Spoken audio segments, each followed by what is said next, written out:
Assalamualaikum warahmatullahi wabarakatuh. Selamat pagi kepada teman-teman dan juga yang terhormat Prof. Wahyu Sri Ambar Arum selaku dosen pengampu mata kuliah manajemen peserta didik. Di sini kami dari kelompok 8 ingin memaparkan hasil diskusi dan hasil observasi kami yang berjudul Pelayanan Umum dan Khusus bagi Peserta Didik. Sebelumnya, izinkan kami untuk memperkenalkan diri. Perkenalkan, nama saya Jenara Maeswari dan ada rekan saya Alia Septiani, ada Audia Sari, ada Nadia Nur Karima Zahra, dan ada Rama Putra. Untuk materi presentasi kami dapat dilihat di layar. Yang pertama ada konsep pelayanan umum dan khusus, ada tujuan dan manfaat pelayanan umum dan khusus, ada hal-hal yang harus diperhatikan dalam pelayanan umum dan khusus, ada program pelayanan peserta didik, ada bentuk-bentuk pelayanan peserta didik, ada kebijakan pelayanan peserta didik, ada profil sekolah dan hasil observasi, dan juga kesimpulan. Untuk materi pertama yaitu konsep pelayanan umum dan khusus, saya serahkan kepada rekan saya. Selanjutnya, materi mengenai konsep pelayanan umum dan pelayanan khusus. Sebelum itu, definisi dari pelayanan itu sendiri adalah bantuan yang diberikan kepada seseorang dalam usaha memecahkan kesukaran-kesukaran yang dialaminya.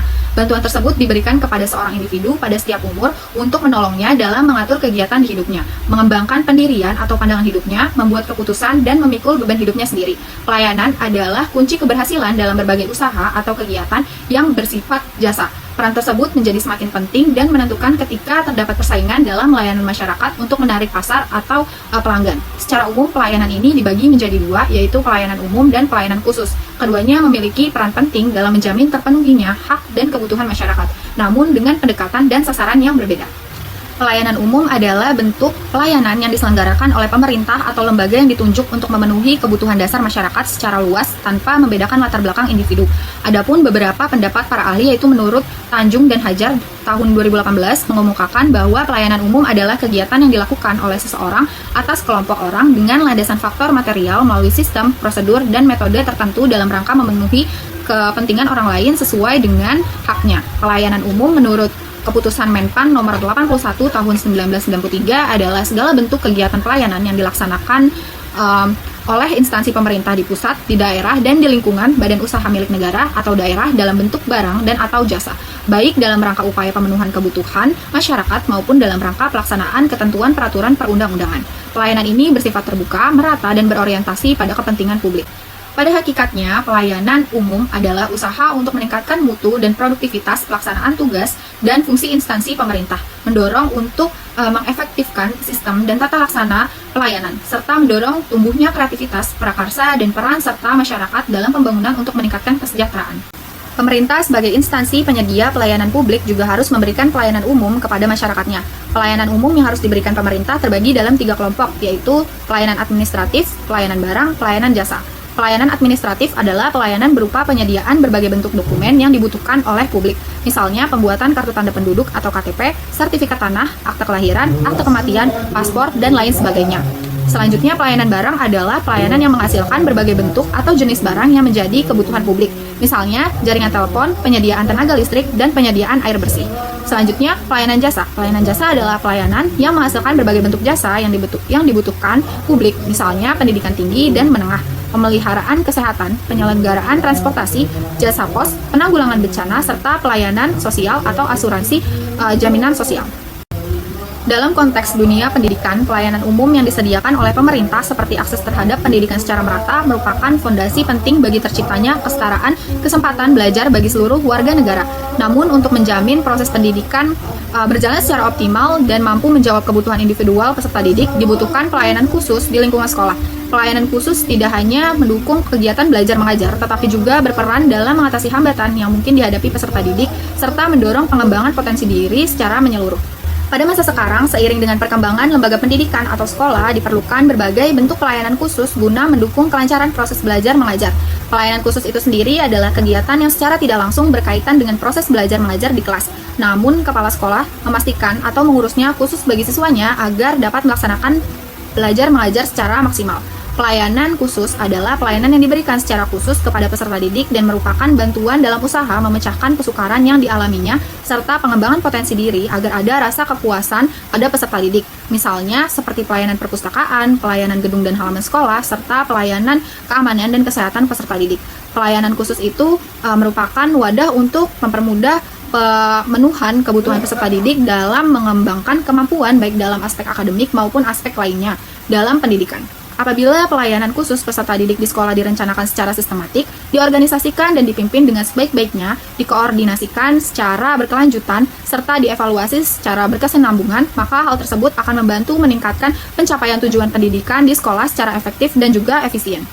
Pelayanan khusus diselenggarakan di sekolah dengan maksud untuk memperlancar pelaksanaan pengajaran dalam rangka pencapaian tujuan pendidikan di sekolah. Pendidikan di sekolah antara lain juga berusaha agar peserta didik senantiasa berada dalam keadaan baik menyangkut aspek jasmani maupun rohani. Dari penjelasan tersebut dapat disimpulkan bahwa pelayanan khusus adalah suatu proses kegiatan yang menunjang kebutuhan peserta didik untuk kegiatan pembelajaran agar tujuan pendidikan bisa tercapai secara efektif dan juga efisien.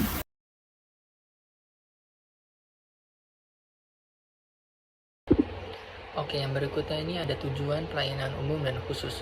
Tujuan pelayanan pada dasarnya adalah untuk memuaskan dan memenuhi kebutuhan sesuai dengan keinginan masyarakat pada umumnya.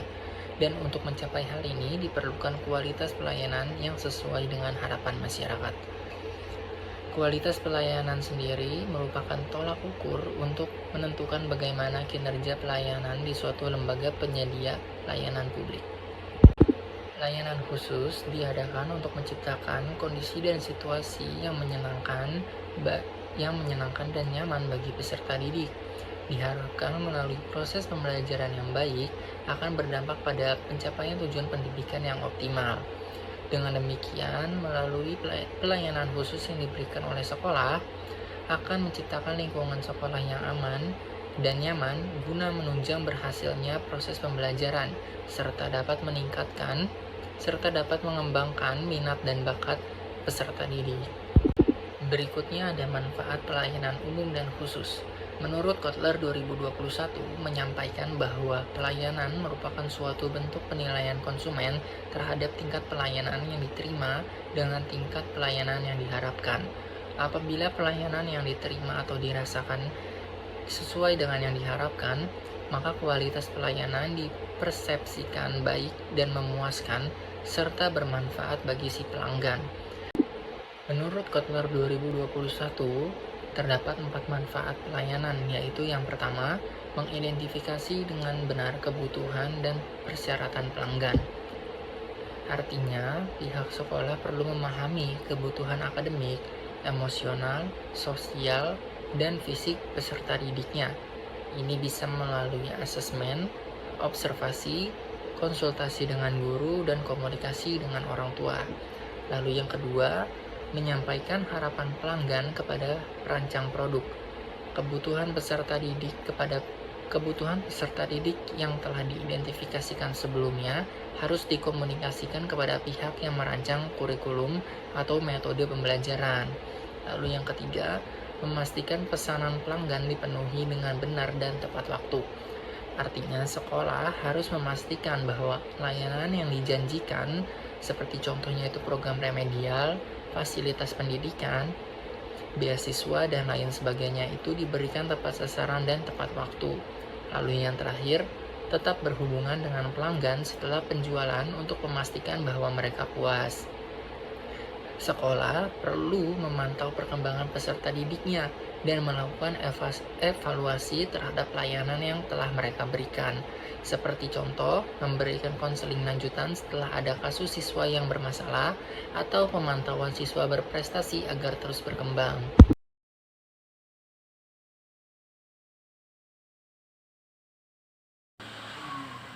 Selanjutnya, kita akan membahas mengenai hal-hal yang harus diperhatikan dalam pelayanan umum dan khusus di sekolah.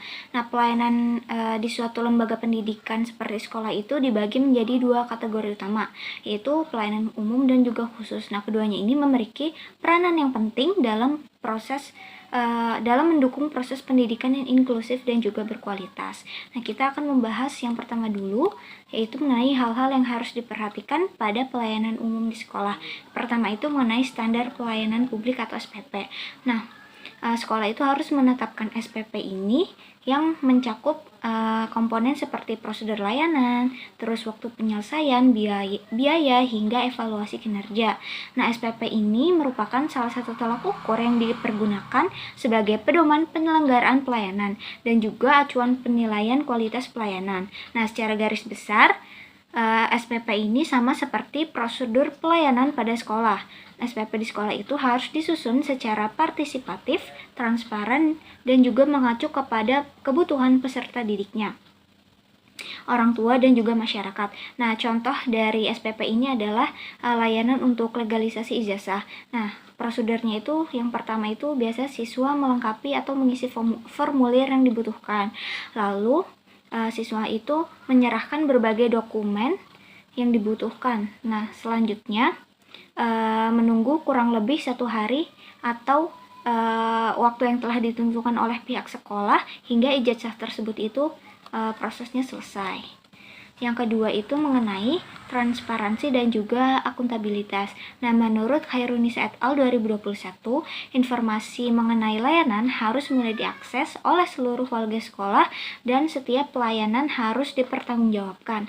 Nah, transparansi sendiri ini merupakan keterbukaan dalam proses penyelenggaraan pelayanan agar mudah diakses dan dipahami oleh semua pihak, terutama peserta didik, orang tua, dan juga masyarakat. Nah, transparansi sendiri bisa seperti keterbukaan informasi dan kemudahan akses. Contohnya seperti jadwal kegiatan sekolah, biaya pendidikan jika memang ada, dan juga prosedur layanan yang ditampilkan di papan pengumuman, website sekolah, ataupun media sosial dari sekolah tersebut. Nah, contohnya itu publikasi mengenai rencana kegiatan dan juga anggaran sekolah atau RKAS di setiap awal tahun ajaran. Nah, lalu komunikasi yang terbuka, jadi sekolah itu menyediakan kanal komunikasi yang responsif seperti forum orang tua murid di WhatsApp resmi ataupun email sekolah. Selanjutnya, akuntabilitas merupakan pertanggungjawaban sekolah terhadap setiap kebijakan, keputusan, dan juga penggunaan anggaran yang telah dilakukan, seperti laporan kinerja dan keuangan. Nah, sekolah ini dapat menyusun laporan secara berkala dan juga mendistribusikannya kepada pihak-pihak terkait, seperti komite sekolah, dinas pendidikan, orang tua, dan lain-lain. Nah, contohnya itu laporan dana BOS atau bantuan operasional sekolah yang ditampilkan secara transparan di website yang dimiliki oleh sekolah. Nah, lalu sistem pengaduan terbuka sekolah yang bisa menyediakan seperti kotak saran fisik maupun digital supaya warga sekolah itu bisa menyampaikan keluhan-keluhan atau saran-saran terhadap pelayanan yang tidak memuaskan. Lalu yang ketiga itu adalah ketersediaan dari sarana dan prasarana sekolah. Nah, ketersediaan sarpras itu adalah penyediaan fasilitas fisik yang mendukung proses pembelajaran, serta fasilitas non-fisik yang menunjang kegiatan administratif dan juga senjangan dari warga sekolah. Nah, fasilitas pendidikan seperti ruang kelas yang memadai, terus laboratorium beserta peralatannya, fasilitas penunjang kesehatan seperti UKS atau unit kesehatan sekolah, lalu lapangan olahraga yang mendukung kegiatan fisik siswa seperti ada lapangan futsal, basket, voli, bulu tangkis, dan lain-lain. Nah, lalu contohnya itu juga peralatan pembelajaran yang lengkap seperti komputer, proyektor, dan juga perangkat pembelajaran digital untuk mendukung metode pembelajaran berbasis teknologi. Yang terakhir itu mengenai evaluasi dan juga pengawasan. Nah, evaluasi dan pengawasan ini merupakan proses untuk menilai efektivitas, efisiensi, dan juga kualitas layanan yang diberikan oleh sekolah kepada siswanya, serta untuk memastikan bahwa semua kebijakan dan prosedur itu telah berjalan sesuai dengan standar yang telah ditetapkan. Nah, pelaksanaan layanan ini perlu dievaluasi secara berkala dengan tujuan untuk memastikan kualitas dan efektivitasnya. Nah, seperti evaluasi kinerja pelayanan. Evaluasi dilakukan untuk menilai apakah prosedur pelayanan telah dilaksanakan sesuai standar dan apakah hasilnya itu telah sesuai dengan harapan atau tujuan yang telah ditentukan sebelumnya. Nah, contohnya itu seperti evaluasi rutin atas kualitas pembelajaran, pelaksanaan ujian ataupun kegiatan ekstrakurikuler yang ada di sekolah tersebut. Lalu sasaran evaluasi. Nah, evaluasi ini harus mencakup berbagai aspek, contohnya seperti pembelajaran, sarana dan prasarana, serta kepuasan siswa dan orang tua yang anaknya bersekolah di sekolah tersebut. Selanjutnya mengenai hal-hal yang harus diperhatikan pada pelayanan khusus di sekolah. Nah, pelayanan khusus itu ditujukan bagi siswa dengan kebutuhan tertentu, seperti penyandang disabilitas, siswa yang berbakat, ataupun para siswa yang memerlukan perhatian khusus lainnya. Ada beberapa aspek-aspek penting dalam pelayanan khusus ini. Nah, yang pertama itu mengenai identifikasi kebutuhan khusus. Jadi, identifikasi kebutuhan ini adalah proses yang penting untuk memastikan bahwa setiap siswa itu, terutama yang memiliki kebutuhan khusus, mendapatkan layanan yang sesuai dan juga maksimal. Nah, menurut Sembiring et al. 2023, sekolah perlu melakukan asesmen untuk mengidentifikasi kebutuhan khusus siswa dan juga merancang program yang sesuai. Identifikasi ini bisa dilakukan dengan cara pengumpulan data di awal, di mana siswa itu mengisi formulir pendaftaran yang meminta informasi medis ataupun kebutuhan khusus dari siswa tersebut. Lalu bisa juga dilakukan oleh guru dengan pemantauan. Nah, guru ini bisa mengamati bahwa seorang siswa itu apakah kesulitan fokus dan juga sering mengalami kecemasan saat ujian. Lalu bisa juga dengan melakukan tes diagnostik. Nah, mengadakan tes untuk mendeteksi kesulitan belajar. Contohnya itu tes disleksia atau ADHD. Selanjutnya mengenai alat bantu pembelajaran. Nah, alat bantu ini dapat menggunakan seperti perangkat lunak pembaca layar untuk siswa dengan gangguan penglihatan. Nah, selanjutnya itu ada kolaborasi dengan orang tua. Jadi, kolaborasi orang tua ini juga tidak kalah penting, di mana orang tua itu diberi kesempatan untuk berdiskusi dengan guru mengenai kebiasaan belajar anak di rumah. Lalu penyusunan RPI atau rencana pembelajaran individual. Nah, menyusun rencana pembelajaran individual ini ditujukan untuk siswa dengan disabilitas intelektual. Nah, selanjutnya itu mengenai fasilitas aksesibilitas untuk siswa-siswa penyandang disabilitas. Hal yang perlu diperhatikan nomor 2 itu adalah program pendidikan individual. Menurut EK 2024, perlunya menyusun PPI yang disesuaikan dengan kebutuhan masing-masing siswa guna mendukung perkembangan optimal mereka. Dalam rencana pembelajaran yang disusun secara khusus untuk memenuhi kebutuhan pendidikan seorang siswa, terutama dengan siswa dengan kebutuhan khusus. Nah, program ini itu dibuat berdasarkan identifikasi terhadap kebutuhan akademik, sosial, fisik, dan juga emosional dari siswa tersebut. Dan juga bertujuan untuk memberikan layanan pendidikan yang sesuai dengan potensi dan kemampuan peserta didik tersebut. Selanjutnya, tujuan dari program PPE ini yaitu untuk memberikan akses yang setara agar semua siswa termasuk yang memiliki kebutuhan khusus ini bisa mengakses pendidikan yang layak dan juga sesuai dengan kemampuan mereka. Selanjutnya, yang ketiga ada sarana dan prasarana. Menurut Risuwanda 20, pentingnya sekolah itu menyediakan fasilitas yang ramah bagi siswa. Nah, sarana dan prasarana yang dimaksud itu adalah mencakup fasilitas fisik dan juga non-fisik yang ada di sekolah guna mendukung kebutuhan spesifik dari siswa tersebut, khususnya siswa dengan disabilitas atau kebutuhan khusus lainnya. Lalu yang terakhir itu mengenai pelatihan bagi tenaga pendidik dan juga tenaga kependidikan. Menurut Sembiring et al. 2023, guru dan juga staf sekolah itu perlu mendapatkan pelatihan guna memahami dan juga menangani kebutuhan siswa secara efektif. Salah satu komponen kunci dari kualitas pendidikan di sekolah. Nah, pelatihan yang efektif ini tidak hanya memberikan peningkatan keterampilan profesional saja, tetapi juga memastikan bahwa tenaga pendidik dan kependidikan itu bisa memenuhi kebutuhan siswa secara optimal. Nah, pelatihan untuk tenaga pendidik dan kependidikan ini bisa mencakup berbagai aspek, seperti pengembangan kompetensi pedagogik, manajerial, hingga keterampilan sosial dan juga teknologi.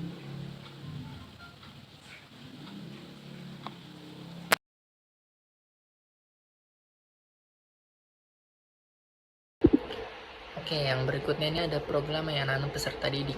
Layanan khusus yang diberikan pihak sekolah kepada peserta didik pada umumnya sama. Akan tetapi proses pengelolaan dan pemanfaatannya yang berbeda. Beberapa bentuk layanan khusus di sekolah yaitu ada seperti layanan BK, perpustakaan, laboratorium, ekstrakurikuler, UKS, kafetaria atau kantin, serta koperasi. Layanan khusus bimbingan konseling. Bimbingan dan konseling atau BK adalah sebuah pelayanan atau bantuan untuk peserta didik, baik secara perorangan maupun kelompok, agar mandiri dan berkembang secara optimal dalam bimbingan pribadi, bimbingan sosial, bimbingan belajar, dan bimbingan karir, melalui berbagai jenis layanan dan kegiatan pendukung berdasarkan norma-norma yang berlaku. Lalu ada layanan khusus perpustakaan sekolah. Perpustakaan sekolah sebagai pusat sumber belajar yang menjadi denyut nadi proses belajar membutuhkan pengelolaan yang baik dan profesional. Sebab keberadaan perpustakaan sekolah membuat para guru dan siswa berkesempatan untuk memperluas dan memperdalam ilmu pengetahuan dan teknologi. Melalui perpustakaan sekolah, para siswa dapat melakukan kegiatan belajar mandiri atau belajar kelompok, dan para guru juga dapat memperkaya materi-materi yang disajikan dalam proses belajar mengajar, sehingga pelayanan perpustakaan sekolah harus dilakukan secara maksimal agar para guru dan siswa dapat memanfaatkannya secara maksimal. Layanan khusus laboratorium sekolah. Laboratorium dalam pelaksanaan kegiatan pembelajaran di sekolah merupakan salah satu faktor untuk memfasilitasi peserta didik dalam menerapkan teori yang telah diajarkan oleh guru di dalam kelas. Laboratorium sekolah digunakan untuk melaksanakan praktik, eksperimen, penelitian, dan membuktikan teori-teori yang didapatkan di buku, sehingga peserta didik akan mempunyai keyakinan bahwa apa yang mereka dapatkan secara teoritik memang dapat dibuktikan secara empirik.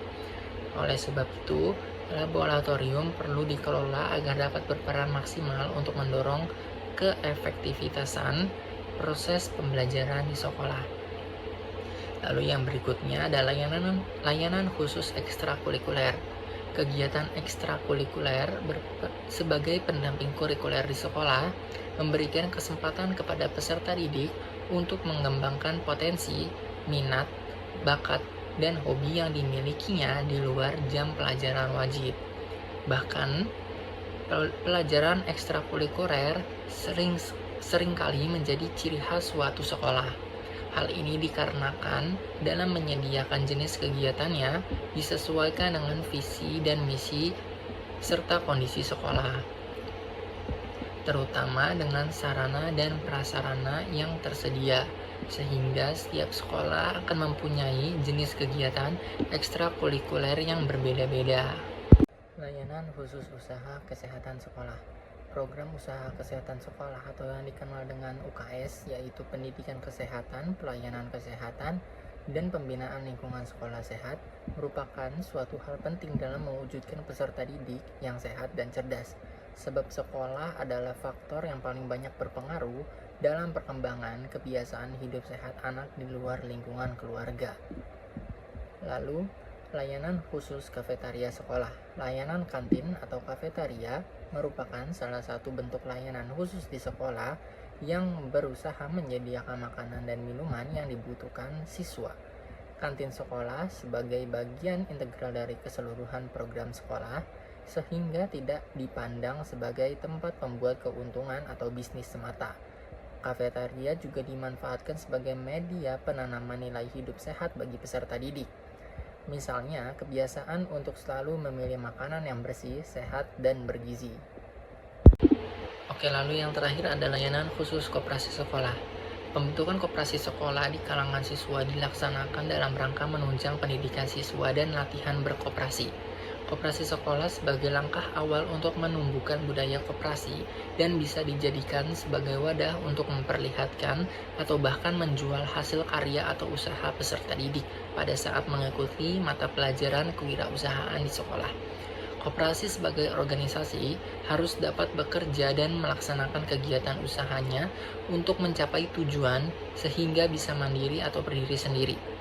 Hal itu juga merupakan sasaran akhir dari koperasi sekolah. Jika koperasi sekolah mampu berdiri sendiri, maka akan mampu membangun lingkungan sekolah yang baik.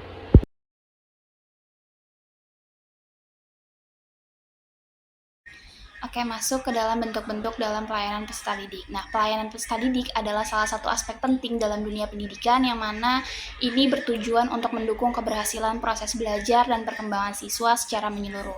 Nah, bentuk pelayanan ini tuh nggak hanya mencangkup akademik, tapi juga sosial, emosional, hingga pengembangan keterampilan hidup. Maka dari itu, lembaga pendidikan perlu untuk menyediakan layanan yang komprehensif dan terintegrasi. Di sini ada beberapa bentuk layanannya. Yang pertama itu adalah layanan akademik. Layanan akademik ini menjadi fondasi utama dari pelayanan peserta didik. Kenapa? Karena layanan ini tuh meliputi bimbingan belajar, pendampingan akademik, penyediaan materi, pembelajaran yang memadai, terus juga fasilitas kayak perpustakaan dan laboratorium yang tujuannya itu yang pasti membantu siswa dalam memahami pembelajaran, menyelesaikan tugas, dan mempersiapkan diri dalam menghadapi ujian. Lalu yang kedua adalah layanan bimbingan dan konseling. Nah, layanan ini itu berperan penting dalam mendukung kesejahteraan emosional dan psikologi siswa melalui guru BK ataupun konselor. Jadi siswa itu dapat mendapatkan bantuan dalam menghadapi masalah pribadi, kesulitan belajar, hingga konflik sosial. Layanan ini itu bisa berfungsi sebagai panduan dalam siswa-siswa itu memilih jurusan dan merencanakan masa depan. Tiga, ada layanan pengembangan keterampilan dan kegiatan ekstrakurikuler, yang mana ini menjadi ruang bagi siswa untuk mengasah minat, bakat, serta kemampuan sosial mereka. Kegiatan ini tuh seperti seni, olahraga, klub ilmiah, dan organisasi siswa yang membentuk karakter yang percaya diri, bertanggung jawab, dan mampu bekerja dalam tim. Lalu yang keempat, ada layanan kesehatan dan kebugaran yang tidak kalah penting dari layanan-layanan yang lain. Jadi sekolah itu perlu menyediakan fasilitas kesehatan seperti UKS, pemeriksaan rutin, serta edukasi terkait kebersihan dan kesehatan mental.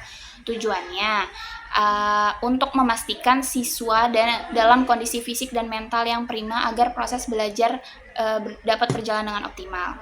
Lalu yang kelima ada layanan komunikasi dan keterlibatan orang tua. Nah, ini juga merupakan bentuk pelayanan yang strategis. Jadi sekolah itu perlu untuk komunikasi efektif melalui laporan pengembangan siswa, rapat orang tua, ataupun pemanfaatan teknologi informasi. Jadi keterlibatan orang tua itu akan menciptakan sinergi yang positif untuk mendukung proses pendidikan anak.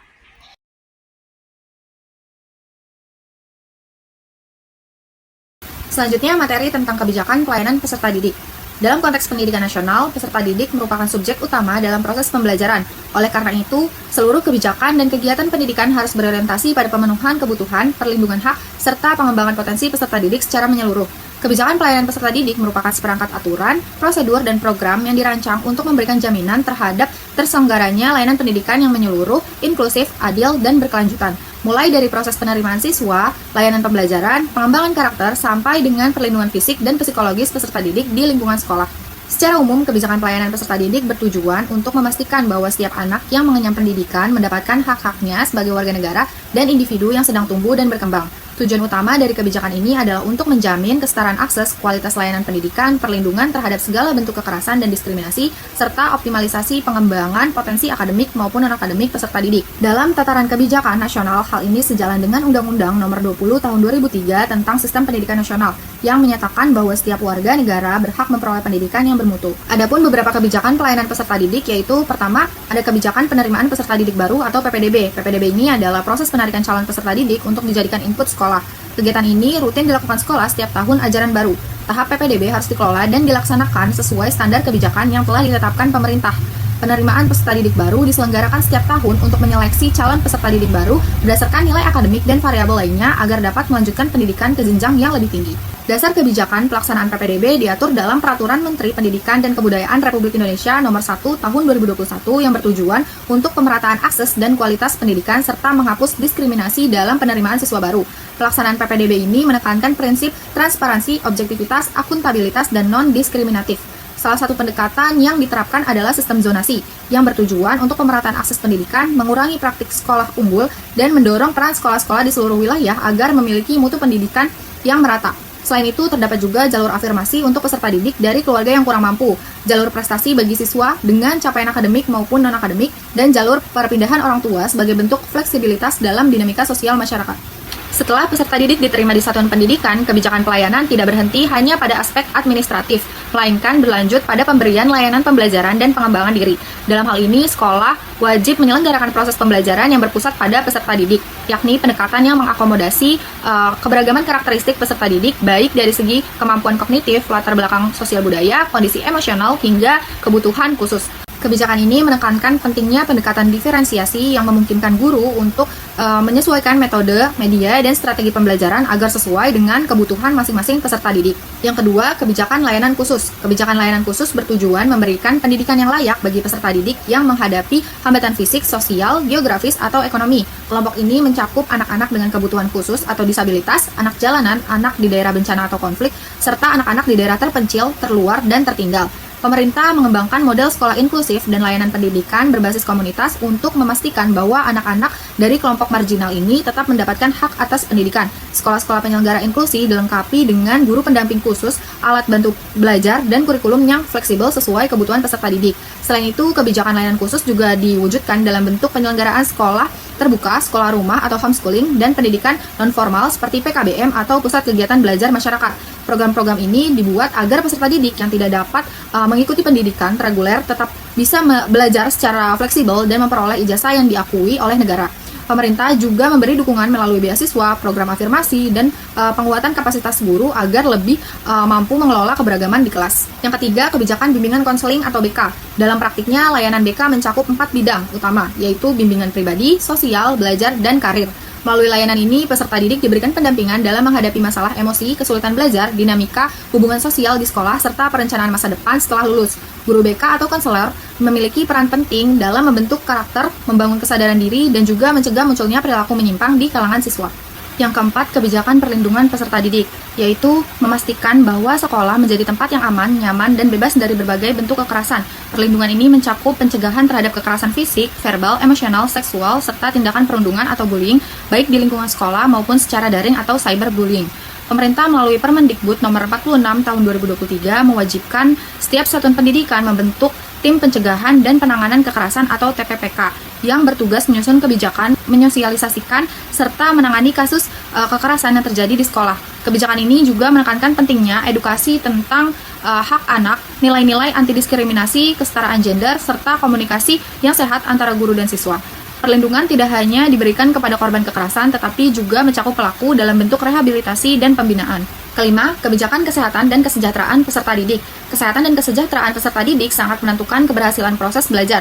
Oleh karena itu, sekolah diwajibkan mengimplementasikan program usaha kesehatan sekolah atau UKS yang berfokus pada trias UKS, yaitu pendidikan kesehatan, pelayanan kesehatan, dan pembinaan lingkungan sekolah sehat.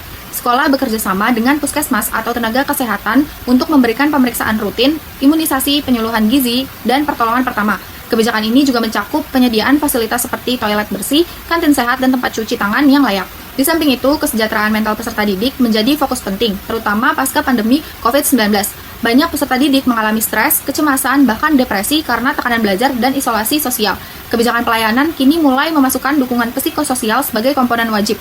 Layanan ini bisa berupa konseling, peer support, kegiatan mindfulness, atau penyediaan hotline bantuan. Dengan memperhatikan aspek fisik dan mental siswa secara menyeluruh, diharapkan peserta didik dapat belajar dengan kondisi yang sehat, bahagia, dan juga produktif. 6. Kebijakan pengembangan minat, bakat, dan potensi. Peserta didik memiliki potensi yang beragam, baik dalam bidang akademik maupun non-akademik. Kebijakan pelayanan peserta didik mencakup pengembangan minat dan bakat melalui kegiatan ekstrakurikuler, lomba, dan program pembinaan talenta. Sekolah diwajibkan menyediakan pilihan kegiatan yang bervariasi seperti seni, olahraga, literasi, sains, dan kewirausahaan. Melalui kegiatan ini, siswa dapat menyalurkan bakatnya, mengasah keterampilan sosial, serta membentuk kepercayaan diri dan karakter positif. Kebijakan ini juga didukung oleh penyediaan fasilitas pendukung seperti perpustakaan, laboratorium, studio seni, dan lapangan olahraga. Pengembangan potensi juga bisa terjadi di luar jam pelajaran melalui klub, hobi, kompetisi, dan pelatihan intensif. Sekolah diminta aktif memetakan minat siswa dan juga mengintegrasikannya dengan kurikulum serta penguatan profil pelajar Pancasila. Dengan adanya ruang untuk eksplorasi minat dan bakat, peserta didik tidak hanya unggul secara akademik, tetapi juga memiliki keunggulan dalam karakter, keterampilan hidup, dan juga daya saing. Ketujuh, kebijakan penilaian dan evaluasi. Kebijakan ini diwujudkan melalui pengembangan asesmen formatif dan sumatif, serta pelaksanaan asesmen nasional atau AN yang menggantikan ujian nasional. Asesmen nasional mengukur kemampuan, literasi membaca, numerasi, serta karakter peserta didik secara menyeluruh. Tujuannya bukan untuk mengevaluasi individu, tetapi untuk mengetahui kualitas pembelajaran di sekolah dan memperbaikinya. Guru juga didorong untuk menerapkan penilaian otentik seperti portofolio ataupun proyek. Penilaian dilakukan sebagai proses untuk membimbing perkembangan siswa, bukan sekedar menentukan kelulusan.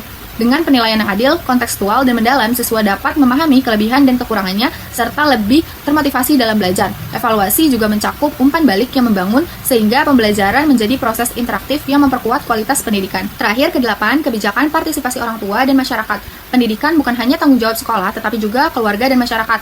Oleh karena itu, kebijakan pelayanan peserta didik mencakup pelibatan orang tua dalam proses pendidikan. Sekolah mendorong kolaborasi melalui komite sekolah, forum komunikasi, dan juga kegiatan parenting. Orang tua dapat berperan aktif dalam menyusun kebijakan sekolah, memberikan masukan terhadap proses pembelajaran, serta mendampingi anak dalam kegiatan belajar di rumah.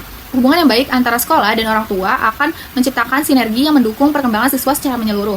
Selain itu, keterlibatan masyarakat dan dunia usaha atau dunia industri juga penting, terutama dalam pengembangan keterampilan dan kesiapan kerja bagi peserta didik. Masyarakat bisa menjadi mitra dalam penguatan karakter, penyelenggaraan kegiatan sosial, atau program magang bagi siswa. Dengan membangun ekosistem pendidikan yang kolaboratif, peserta didik akan merasa bahwa proses belajar tidak hanya terjadi di dalam kelas, tetapi juga melalui interaksi aktif dengan lingkungan sekitar. Hal ini menciptakan pengalaman belajar yang lebih bermakna dan relevan dengan kehidupan nyata. Setiap kebijakan dirancang untuk memastikan bahwa seluruh peserta didik tanpa terkecuali dapat tumbuh dan berkembang secara optimal di lingkungan yang aman, mendukung, dan sesuai dengan kebutuhan masing-masing. Pelayanan yang menyeluruh ini menjadi bukti nyata bahwa pendidikan tidak hanya berfokus pada hasil akademik, tetapi juga pada pembentukan karakter dan kesejahteraan yang terarah dan kolaboratif antara sekolah, pemerintah, orang tua, dan juga masyarakat. Diharapkan setiap peserta didik dapat memperoleh pengalaman belajar yang bermakna dan membekali mereka untuk menjadi pribadi yang cerdas, berkarakter, serta siap menghadapi tantangan masa depan.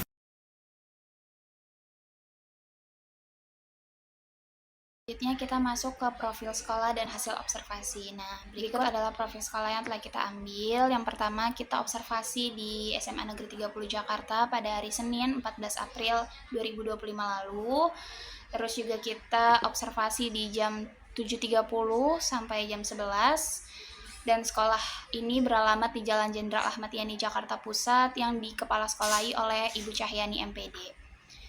Berikut beberapa jumlah guru dan tendik yang telah kita lihat melalui data Dapodik, yaitu sekitar 58 orang untuk jumlah guru dan tendik, dan jumlah peserta didik perempuan itu sekitar 431 siswi dan laki-laki 412 siswa.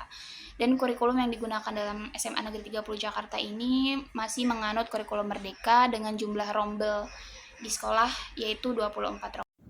Di sini ada hasil wawancara guru bersama Bapak Danang Cahyono selaku guru sosiologi kelas 10 dan kelas 11. Yang pertama, kelompok bertanya, menurut Bapak, jenis pelayanan apa saja yang dapat diberikan oleh sekolah kepada peserta didik? Pelayanan pertama yang dapat diberikan kepada peserta didik adalah pelayanan penerimaan peserta didik baru melalui PDB yang diberikan dengan sangat baik.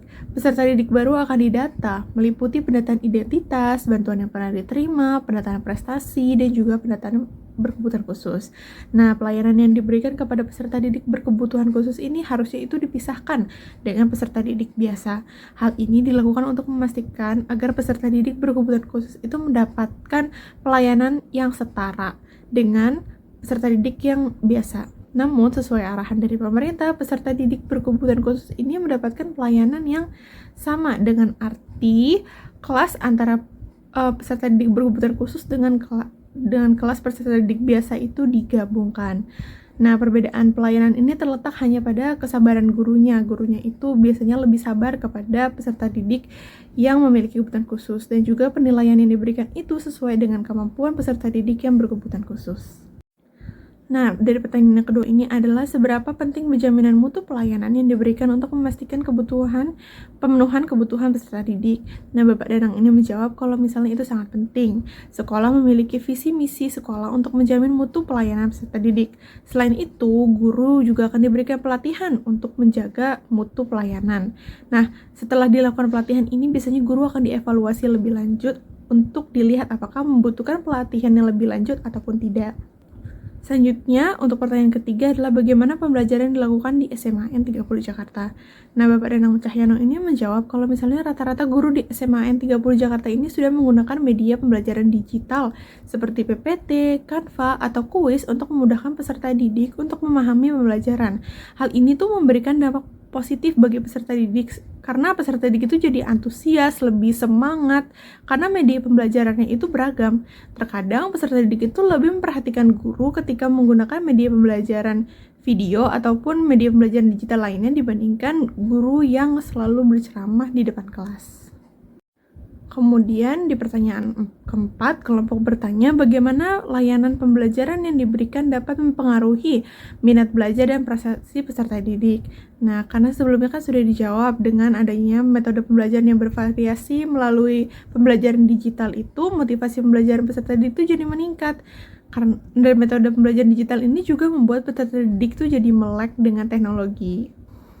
Pada pertanyaan kelima, kelompok bertanya, bagaimana pelayanan khusus di SMAN 30 itu diberikan kepada peserta didik? Nah, karena sebelumnya itu sudah dijawab oleh Bapak Danang, kalau misalnya pelayanan khusus di SMAN 30 ini juga sangat baik. Selanjutnya, pertanyaan ke-6 yang diajukan oleh kelompok adalah apakah peserta didik dipungut biaya untuk mendapatkan pelayanan khusus? Kalau tidak, dari mana sumber pendanaan untuk operasional pelayanan khusus itu berasal? Nah, Pak Danang ini menjawab kalau tidak ada pungutan biaya untuk mendapatkan pelayanan. Semuanya itu gratis, termasuk ikut lomba, kegiatan ekstrakurikuler, dan lainnya. Nah, semua pendanaan ini tuh berasal dari BOS dan BOP, yaitu BOS itu merupakan bantuan operasional sekolah dan BOP itu adalah bantuan operasional prosedur. Sehingga peserta didik itu nggak dipungut biaya sama sekali dan peserta didik itu mungkin hanya perlu membawa uang untuk makan. Nah, pendanaan ini semuanya berasal dari pemerintah daerah dan pemerintah pusat sehingga sekolah itu tidak membebankan biaya lagi kepada peserta didik. Selanjutnya, pertanyaan ke-7 adalah apa yang dapat dilakukan sekolah untuk menjamin ketersediaan layanan peserta didik. Nah, Bapak Danang ini menjawab, pertama, adanya program sekolah mengenai pelayanan peserta didik yang baik. Nah, misalnya itu SMAN 30 memberikan pelayanan KJP dan PIP, yang mana sekolah itu harus memastikan bahwa bantuan KJP itu tepat sasaran. Kadang kan KJP itu tidak tepat sasaran, yang tadinya mampu malah mendapatkan KJP. Sehingga SMAN 30 itu melakukan pelayanan home visit dan bantuan administrasi untuk memastikan penerima bantuan PIP dan KJP itu tepat sasaran. Selanjutnya, pertanyaan ke-8 yang diberikan oleh kelompok adalah bagaimana Anda menangani siswa yang sulit diatur atau memiliki perilaku bermasalah. Nah, di sini Bapak Danang selaku guru sosiologi kelas 10 dan kelas 11 menjawab bahwa pertama, itu guru harus memahami karakteristik peserta didik yang berbeda-beda dan juga unik. Kedua, itu guru harus memisahkan atau mengelompokkan peserta didik mana yang bermasalah dan mana yang tidak, baik dalam bidang akademik maupun non-akademik. Kemudian guru dapat mencari nih akar masalahnya, entah itu dengan melakukan home visit atau melalui pemanggilan orang tua. Nah, jika peserta didik itu ada yang melakukan pelanggaran, maka hukuman itu diberikan dengan bersifat mendidik dan juga beragam. Misalnya kalau telat itu peserta didik harus menulis surat pendek, membaca puisi, menari, ataupun bernyanyi. Nah, ini tuh sifatnya itu timbal balik. Jadi jika gurunya telat, maka gurunya juga mendapatkan hukuman dan peserta didik yang telat tuh juga mendapatkan hukuman. Jadi semuanya itu berdasarkan kesepakatan. Karena SMAN 30 itu meyakini kalau hukuman yang bersifat kekerasan itu sudah tidak relevan dengan pembelajaran masa kini. Nah, pertanyaan terakhir yang diberikan oleh kelompok adalah apa pendekatan Anda ketika pembelajaran tidak berjalan dengan baik? Nah, Pak Danang selaku guru sosiologi kelas 10 dan kelas 11 ini menjawab bahwa pertama, guru itu harus introspeksi diri mengenai kemampuan mengajarnya, mengintrospeksi juga metode pengajarannya apakah sesuai dengan kebutuhan peserta didik atau tidak, dan juga introspeksi peserta didik, apakah peserta didik itu siap menerima pengajaran ataupun tidak. Nah, Pak Danang sendiri ini tuh berpendapat kalau misalnya pembelajaran itu dapat berjalan dengan tidak baik karena faktor guru dan faktor peserta didik, sehingga perlu adanya introspeksi dari kedua belah pihak agar nantinya dievaluasi kembali. Demikian hasil wawancara dengan Bapak Danang Cahyono. Selanjutnya akan dilanjutkan oleh rekan saya. Selanjutnya mengenai hasil wawancara dengan beberapa peserta didik di SMAN 30 Jakarta. Jadi kami mewawancarai 2 peserta didik dari kelas 10. Nah, narasumber yang pertama itu bernama Faras. Kami mengajukan beberapa pertanyaan. Yang pertama itu, apakah Anda tahu hak-hak yang dapat diberikan oleh sekolah terkait pemenuhan kebutuhan Anda selama di sekolah? Lalu apa saja pelayanan yang pernah kamu alami? Jadi, Faras ini menjawab, untuk hal-hal terkait pemberian materi yang diberikan oleh sekolah atau guru yang menjelaskan itu sudah cukup baik. Lalu mengenai fasilitas yang diberikan juga seperti toilet, lapangan, dan juga ruang kelas itu sudah cukup nyaman. Ditambah lagi ketersediaan pendingin ruangan yang ada di setiap kelas membuat suasana belajar para siswa itu menjadi lebih nyaman dan juga dapat meningkatkan fokus para siswa. Sedangkan dari segi bagaimana guru itu menjelaskan, Faras mengatakan itu tergantung masing-masing dari guru tersebut. Jadi ada beberapa guru yang memang cara menjelaskannya itu agak kurang komunikatif sehingga dirasa kurang efektif untuk para peserta didik. Namun lebih banyak juga guru yang cara menjelaskannya itu lebih enak, lebih baik dan juga bagus sehingga membuat para siswa itu lebih mudah memahami materi yang dijelaskan. Lalu yang kedua, bagaimana pembelajaran di kelas? Apakah dapat mempermudah pemahaman terkait materi yang diajarkan? Nah, untuk pelayanan yang diberikan guru dalam kelas itu seperti pada proses pembelajaran, seperti yang tadi juga sudah cukup baik. Jadi terdapat sebagian guru yang memang cara menjelaskannya itu cukup komunikatif dan cukup nyaman gitu untuk ke para siswanya. Nah, namun ada juga nih beberapa guru yang memang saat menjelaskannya itu cukup bertele-tele dan siswanya itu jadi kurang nyaman dan juga sulit untuk memahami materi yang diajarkan. Nah, jadi menurut Faras ini dalam segi proses belajar mengajar itu tergantung dari bagaimana cara si guru menjelaskan kepada peserta didiknya. Lalu pertanyaan yang ketiga, bagaimana perasaanmu ketika belajar di sekolah? Faras menjawab, menurut Faras itu saat di kelas mereka terkadang memang sangat tertarik dengan materi yang diberikan oleh guru, tapi terkadang juga merasa bosan.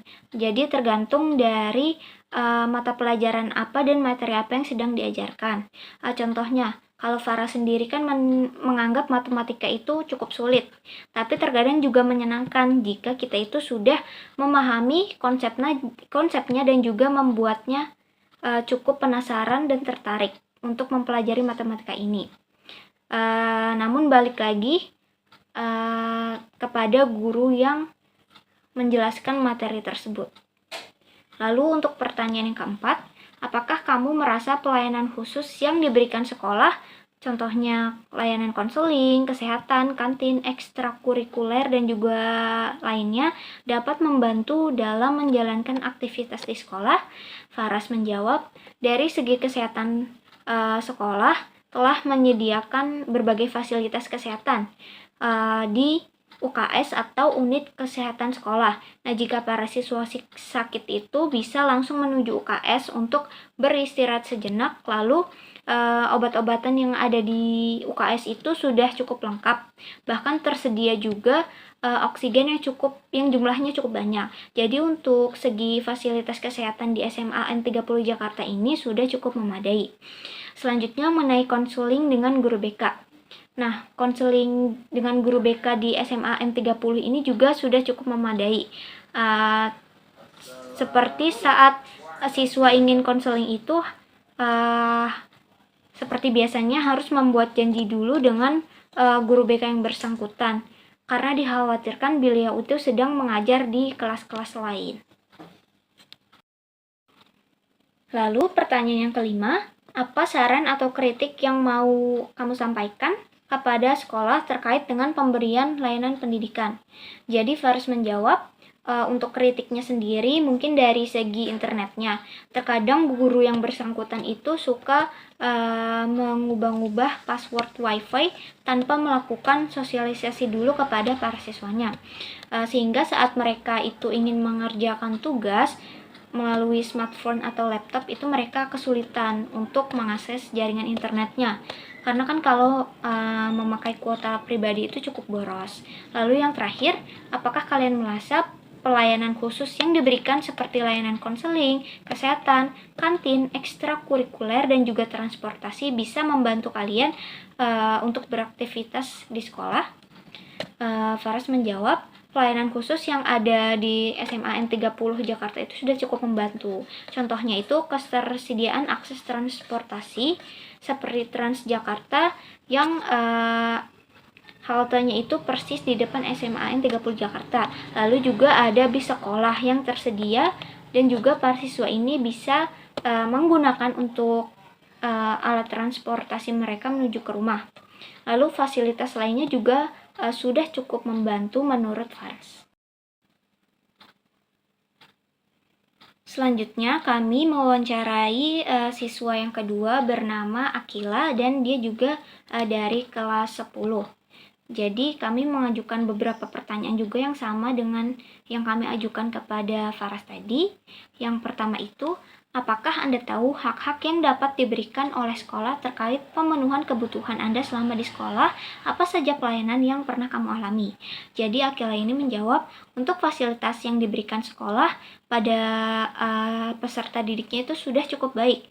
Contohnya seperti ketersediaan buku-buku pelajaran yang dipinjamkan kepada siswanya tanpa dipungut biaya apapun. Lalu ruang kelas yang nyaman, dengan ketersediaan pendingin ruangan, lalu proyektor yang tersedia di setiap kelas yang dapat membantu proses belajar mengajar para siswa. Nah, dalam proses KBM ini komunikasi dua arah antara siswa dan guru itu juga sudah terjalin menurut Akila. Jadi saat berdiskusi itu siswa tidak merasakan gap yang terlalu besar dengan guru. Lalu untuk pertanyaan yang kedua, bagaimana pembelajaran di kelas? Apakah dapat mempermudah pemahaman terkait materi yang diajarkan? Nah, menurut Akila ini, sebagian besar guru di SMA 30 Jakarta itu sudah cukup bagus saat menjelaskan. Contohnya, kayak guru matematika dan kimia yang mengajari mereka. Mereka itu karena mereka menggunakan metode saat KBM yang cukup komunikatif dan juga mempermudah para siswa, jadi kelasnya itu sudah cukup efektif menurut Akila.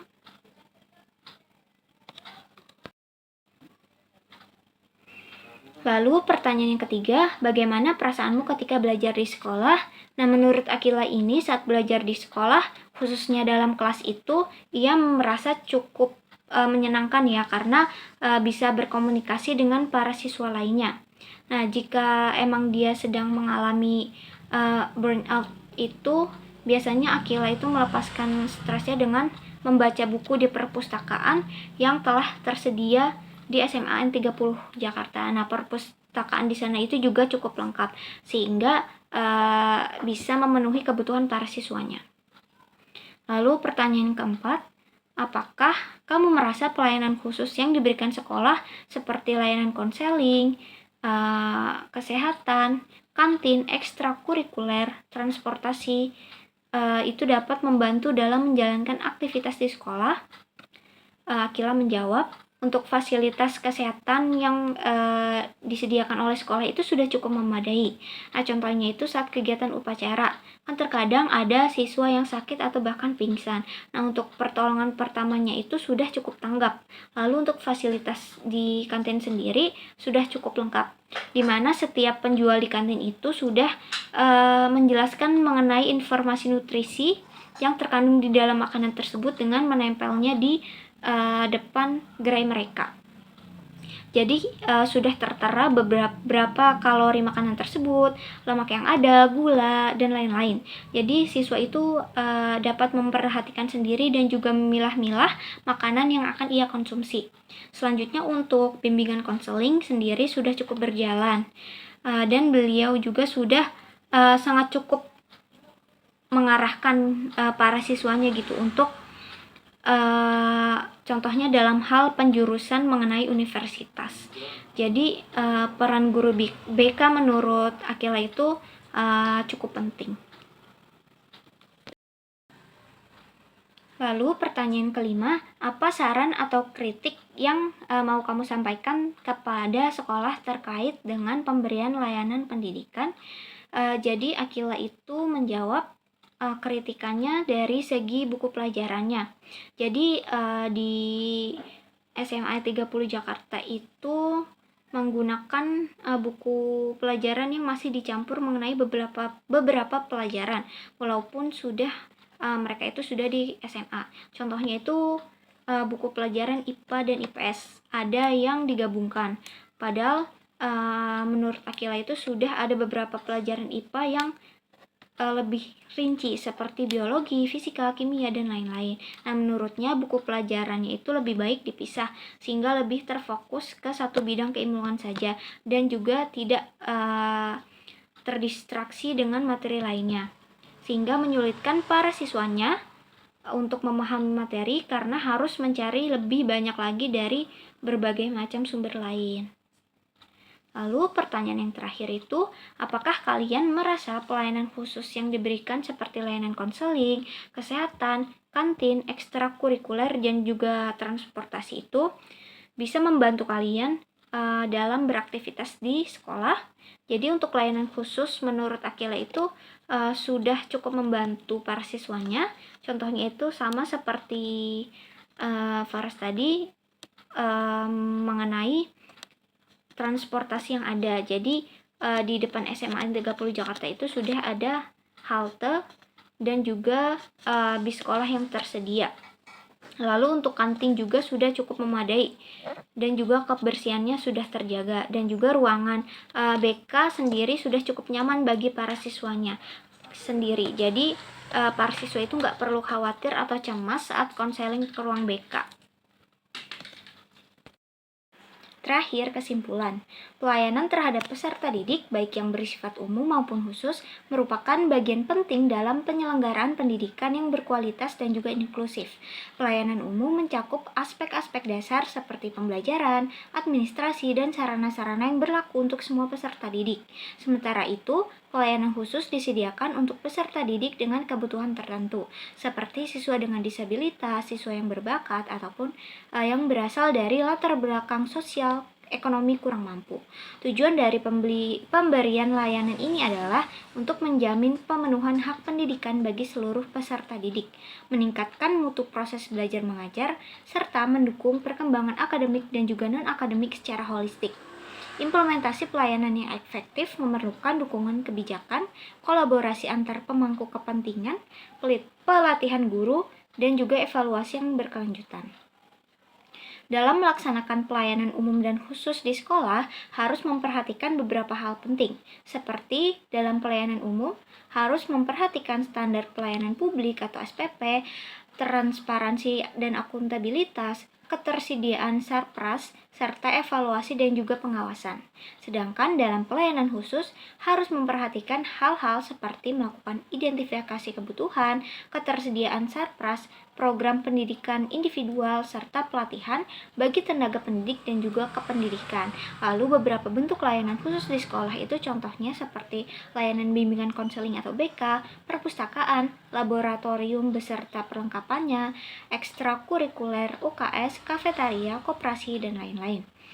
Melalui hasil observasi di SMA 30 Jakarta, diketahui bahwa sekolah tersebut telah menerapkan berbagai bentuk pelayanan yang cukup baik dari segi fasilitas maupun metode pembelajaran, hingga layanan konseling dan juga layanan kesehatan atau UKS.